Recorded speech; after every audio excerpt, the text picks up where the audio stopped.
Hey, Nato here. Today I'm going to do part 3 of What If My Hero Academia Was an RPG. In the last part I ended it right after the test with Aizawa. Um, and during the time between the last part and this one, I finally decided what Deku's training armor would be, since they don't do the full armor that they're gonna stay with, because, well, adventurers change armor over time. But everyone basically gets a special armor made for their quirk, basically. For Deku, just let me go find it. Basically, it's just that for him. Reason is that literally his quirk allows him to increase his own strength naturally simply by changing. So they kind of went with something that, well, basically each part of it can basically, well, has an enchantment that allows it to kind of shape itself around the change that Deku makes to his body. So they didn't do something too big or too hard to actually enchant. They literally just made something small that would be able to last long. So after basically, well, the next day they get to the well, All Might enters. Bakugo knows him, so yeah. Well, I mean, personally, everyone knows who he is. But basically, Bakugo, what he does is try to act normal. Just a second. Okay, like I was saying, he's trying to act normal, not to kind of make it show that they know each other since a while.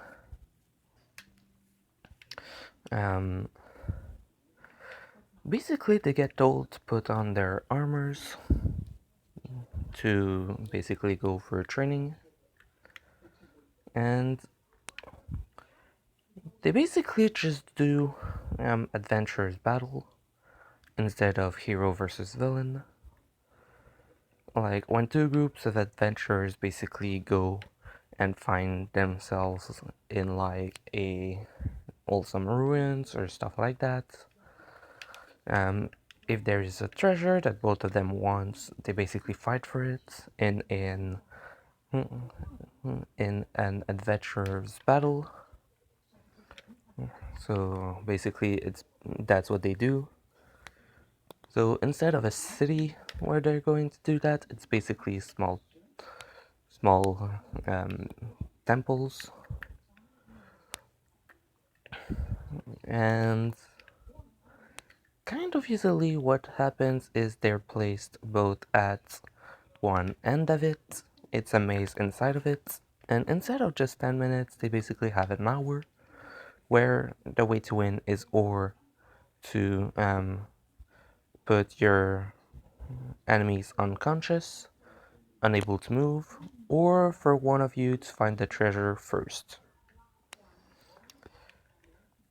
Basically, they're all placed the exact, well, every team is the same. For everyone except for Deku's and Bakugo's team, everyone that won basically won, and everyone that lost basically lost, to make it easier for me. Because I know their quirk, but, well, basically the magic they know, since everyone can learn practically every type of magic, but you have more capacity on certain type of it. Mostly people go with what they're able to do normally, so like their quirk or something like that. Like Tsuyu mostly have water and plants magic. She has other spell, but she mostly trained in that. Ida has it in electric and fire magic, as well as enchantments, which are basically like increase speed, increase strength, and stuff like that. For those, there's multiple level of it, like small speed boost, high speed boost, extreme speed boost. For speed boost, well, for each of them, there's also one that's extremely high, and it's like the one for speed is called Godspeed, and then you set like times something. So like Godspeed times 1 is basically an increase of your speed that's pretty good. 1.1 is a lot high, is higher, and point 2 is higher than that as well, and continually. God strength for the strength increase, and blah blah blah. Um, Bakugo learned um, some of those basically to try and be on the same level as Deku. The only thing that Deku learned for enchantments, basically, that he has multiple of them, but only low for some of them. The only one that he has increased the level is speed. Not to increase himself, but to increase other people, to help them run away if something happens. But yeah, basically everyone in class has from 1 to 3 magic that they are most specialized in. Um, After that, there's Deku and Shoto that has more. Well, actually, Kings and Queen has normally more. The reason Tsuyu has less than normal is because she directly went to increase her own strength and powers before magic. So the elements that she is actually really good in are water, plants, ice, and wind, but she mostly knows spells in water and plants because she mostly um, went for her own strength and power. But yeah, basically they have more normally. So for Deku and Uraraka against Ida and Bakugo, basically Ida and Bakugo, well, Ida thought that it was basically bad for them because Uraraka and Deku are an Omega and an Alpha compared to them, and Ida is literally a lot less powerful than um, all three of the others. Ochako has more speed than Ida, only because she's an Omega. Bakugo has more speed because he literally trained to get it, plus the One for All that adds the good power to it. Um,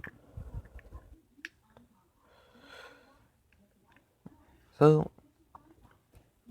Bakugo told him that if they want to fight against both of them, he will fight against them. He goes to look for the treasure. If he's able to find it, they win. So he must do it. Ira says that he's slower than them and that it's bad, but Bakugo tells him, yeah, you're slower, but I'm also way stronger than you. So I can hold them back longer than what you can hold them back. So you go try and get the treasures while I'm trying to hold them back. So, when they enter, Deku basically tells Uraraka that um, Bakugo is intelligent. He's going to tell Ida to go look for the treasure. So they have to separate, and basically one of them is bound to face Bakugo, while the other one is probably going to or find a treasure or find Ida.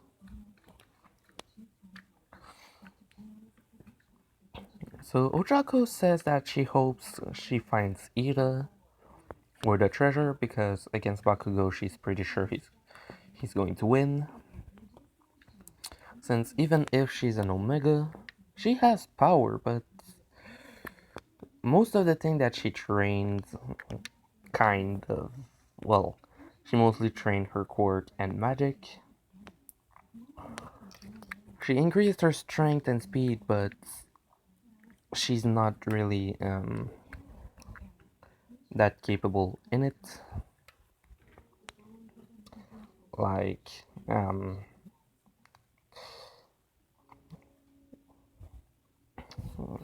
she does have some combat ability, but it's basically like in the original, where she doesn't have that great of a fighting capacity. She mostly is able to use her quirk or her tactics to basically win. But against Bakugo, that would be hard because he is faster, stronger, and more intelligent than her. So basically, they separate, and yes, Bakugo and Deku meets up in the middle. Ida and Ochako meets up um, somewhere else in it. And from Ida and Ochako's battle, um, it was really, really fast done. Simply because Ochako is faster than Ida, she doesn't have that much fighting capacity, but she has wind magic that she knows extremely well how to use.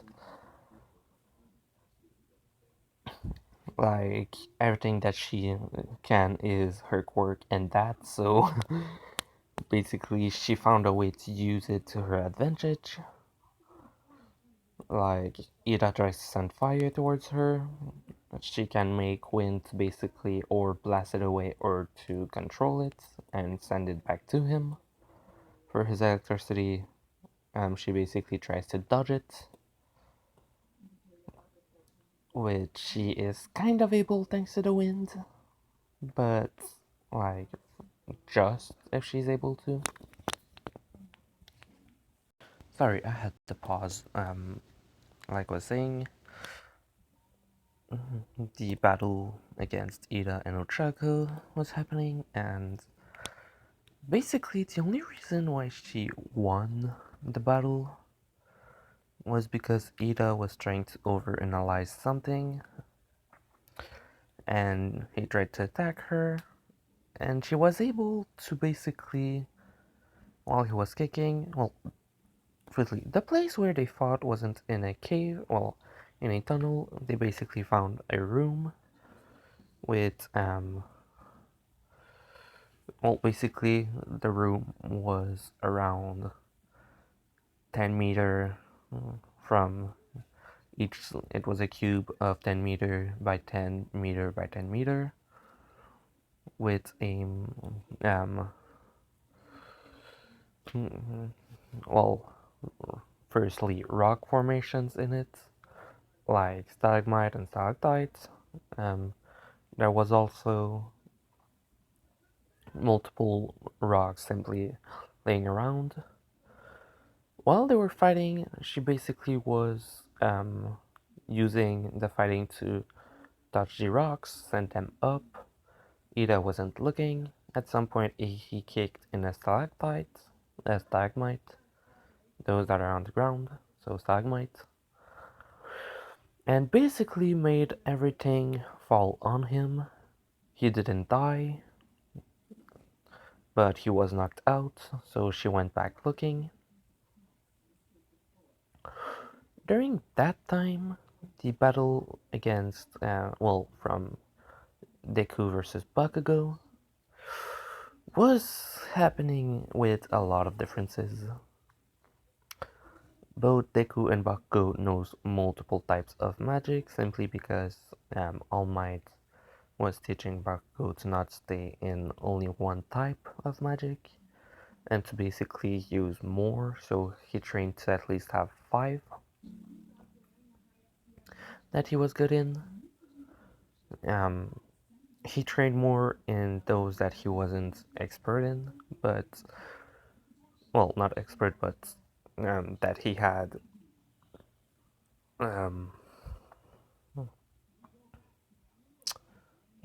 an expertise in. So, those that he had expertise in are fire and wind. The 3 that he trained with, it's basically made himself able to use them as just like the others, are ice.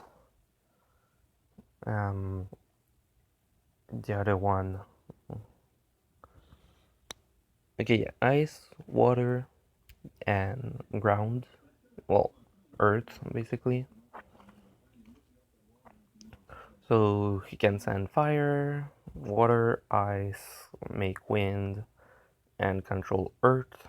So basically, the entire place around him can be controlled. While Deku can basically control almost every type of magic. Simply because of, oh, I ate that, I ate that, I ate that. Some, well, monsters can still get expertise in different type of magic. They, for a lot of them, they still can't use them. So, kind of, yeah. But that means that if Deku eats one of those, he gets their stats. Well, he gets their skills, so he gets that added to him. So if he eats a monster that actually is able to use magic, he gets that as well. Like, if he would eat the hair of someone in class, he would get their powers, their quirks, as well as 1 point in the highest stats that they have. If he eats another one from the same person, nothing will happen. But like 2 of the same type of monsters, let's say 2 Earth Lizard, if he eats from both of them, he will get only the powers of the species that one of them has, because normally they have the exact same powers. But for both of them, he would get a point in the highest stat that they have. So yeah, basically Deku has almost every type of magic, since he doesn't eat the part of humans. He might at some point, but I won't tell. Actually, I'm not sure myself for that part. So basically, the battle between them was just raging on, with Deku having the upper hand a good amount of it, but Bakugo basically knowing all that Deku is able to do and that he knows how Deku normally thinks. He was basically forcing himself to keep going until it ended because Ochako was able to find the treasure. Between the two, there was no clear winner, but everyone knew that Deku was pretty much close to winning. Even though Bakugo would not acknowledge it, he knows that it's true. Like, he was running on Steam, and Izuku was basically still fighting well, simply because he was using a lot of power, yes, but he was mostly just using like um, his magic to counter what Bakugo was doing. So afterward, he was only using to attack his own skills or quirks that he gains from monsters and stuff like that. So they won, and basically, All Might told them that in their battle, Ida should have been more concentrated on everything around him, not only on Uraraka, which he said it's true, but when looking at Baku and Izuku, he told them that they were really going at it. But that next time that they try something like that, to try and actually use the full amount of their power, because they were holding back a lot. Which everyone basically looked at All Might and then at Bakugo and Deku, and he asked, "What do you mean by that?" Which both of them explained that since they were underground in ruins, kind of. Well, if they used too much power, they could destroy it, and basically it could firstly fall on them, secondly kill the other adventurers that are in it, or three, destroy the treasure that they're trying to get. So they couldn't go all out. They still exhausted them. Baku still exhausted himself over time, even though he wasn't going all out. But that's only because, well, he does have a limit anyway. For class presidents, they don't really do that in this. They mostly just say, okay, the strongest, it's you. Okay, well, you're the one in charge when the teachers aren't there. And that's basically it. Um, so I'm going to end it here. Basically, the full battle between Deku and Bakugo for them took almost 40 minutes, which was a huge amount of time. Between Ida and Ochaku was only around 10, and after that she was just running around trying to find it. So yeah, hope you liked it. Natsu, out!